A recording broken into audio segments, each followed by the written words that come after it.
नमस्कार, जोहार। मैं हूं देवेंद्र कुमार। दोस्तों, राजधानी रांची में घनघोर बारिश हो रही है। आप हमारे चेहरे पर, हमारे बाल पर उस बारिश की बूंद को देख रहे होंगे, लेकिन इस धुआंधार बारिश के बीच अफवाहों का बाजार भी गर्म है। और गर्म है राधा कृष्ण किशोर को लेकर।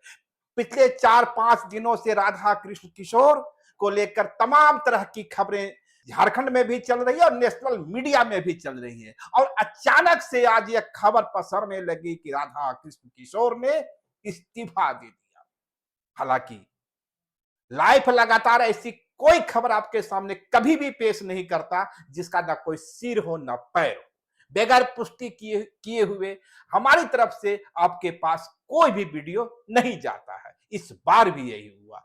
सच यह है कि राधा कृष्ण किशोर इस बारिश का आनंद लेने के लिए अपने आवास से निकल चुके हैं अपने कर्मियों के साथ। और वे उधर बारिश का आनंद ले रहे हैं और इधर कुछ सोशल मीडिया पर, कुछ चैनल पर यह खबर पसर रही है और बारिश की बूंदों की तरह वह धड़ाधड़ गिर रही है। पलामू के चुन्नू बाबू ने इस्तीफा दे दिया। चुन्नू बाबू, जी हां, राधा कृष्ण किशोर को पलामू के लोग इसी रूप में जानते हैं। और जब राजधानी रांची में यह खबर पसरती है कि राधा कृष्ण किशोर की कुर्सी खतरे में है, तो सबसे ज्यादा धकधकी जो पैदा होती है वो पलामू और गढ़वा में होती है। खासकर इसलिए कि राधा कृष्ण किशोर ने भोजपुरी और मगही के सवाल पर जिस तरीके से सरकार को घेरा था, पलामू और गढ़वा के भोजपुरी और मगही बोलने वालों को लगता है कोई माई का लाल तो है जो उनके लिए, यानी मगही भोजपुरी के लिए इस सरकार से या सरकार में आवाज उठा रहा है। तो राधा कृष्ण किशोर के लेकर तमाम तरह की खबरें चल रही है। और जैसा कि मैंने बताया कि राधा कृष्ण किशोर बारिश का आनंद लेते हुए निकल पड़े हैं रांची की सड़कों पर अपने निजी गाड़ी से। हालांकि एक खबर यह भी तैरती हुई सामने आई कि उन्होंने इस बार अपनी गाड़ी भी वापस कर दी है, लेकिन इसकी भी पुष्टि नहीं हो रही है। दरअसल राधा कृष्ण किशोर पिछले 10 दिनों से सुर्खियों में हैं और सुर्खियों में वो कई कारणों से हैं। सबसे पहली सुर्खी तो बनी मगही भोजपुरी का सवाल पर, जिस तरह उन्होंने सरकार को घेरने की कोशिश की। दूसरी सुर्खी तब बनी जब उन्होंने डीजीपी को पत्र लिखा और अपने सुरक्षा व्यवस्था को लेकर सवाल खड़े किए और यह कहा कि किस कदर इस ठूस ठूस के गाड़ी में कर्मियों को भरा जा रहा है।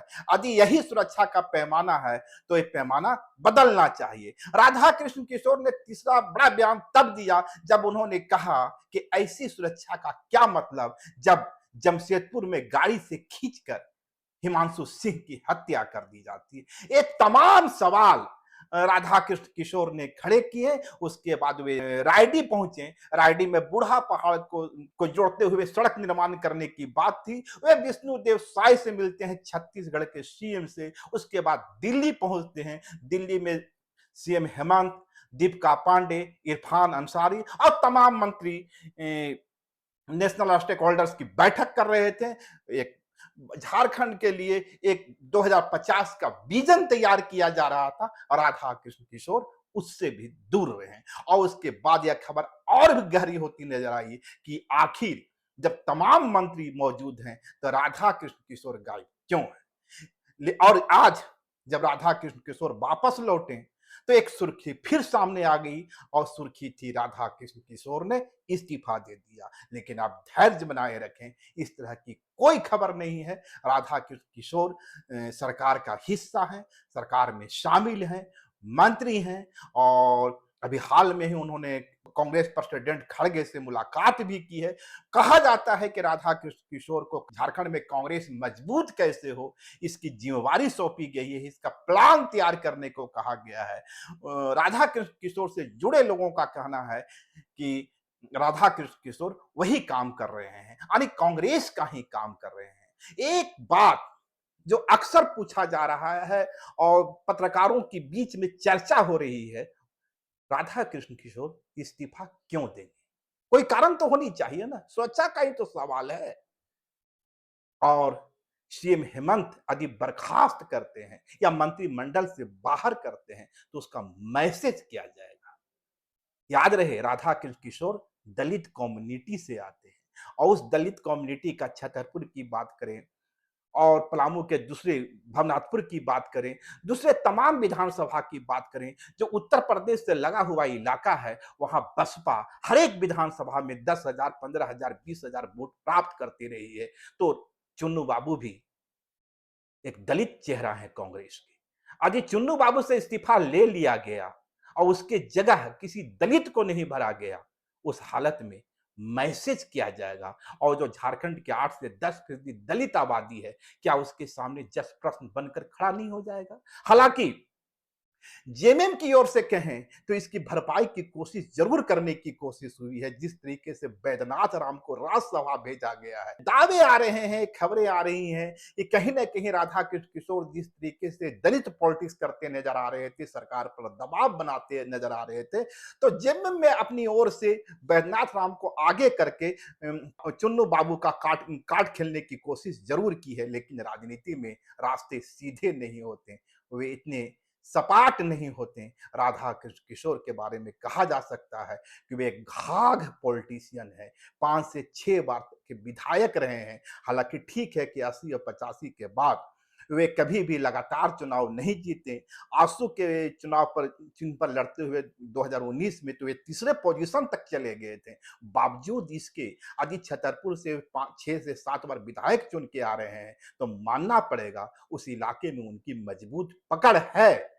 क्या इस हालत में कांग्रेस चुन्नू बाबू यानी राधा कृष्ण किशोर के साथ गुस्ताखी करने की कोशिश भी करेगी? यह देखने वाली बात होगी। हालांकि जेएमएम के नजरिए से कहें तो उसने जरूर बैद्यनाथ राम के को आगे कर कार्ड खेलने की कोशिश की है। हाल के दिनों में एक बात और भी गौर करने वाली है कि जिस तरीके से सुप्रियो भट्टाचार्य ने कहा कि स्काई हैज इट्स लिमिट, उसके जवाब में राधा कृष्ण किशोर ने बिल्कुल आध्यात्मिक, आप कह सकते हैं फिलोसफिकल टच के साथ उन्होंने कहा, आसमान अनंत है। और आसमान अनंत है। राधा कृष्ण किशोर की दूसरी लाइन थी, मैं वैसे लोगों में नहीं हूं जो सूरज पर घर बनाकर छाया की उम्मीद करते हैं। इस लाइन से समझ सकते हैं कि राधा कृष्ण किशोर की आगामी पॉलिटिक्स क्या है। वे निश्चित रूप से इतनी सरल तरीके से इस्तीफा देकर ना कांग्रेस को मुक्त करने वाले हैं और ना जेएमएम के इस तरह फांस में वे पड़ने वाले हैं। शुक्रिया, नमस्कार। लाइव लगातार के वीडियो को लाइक करें, सब्सक्राइब करें और बेल आइकन को दबाना न भूलें।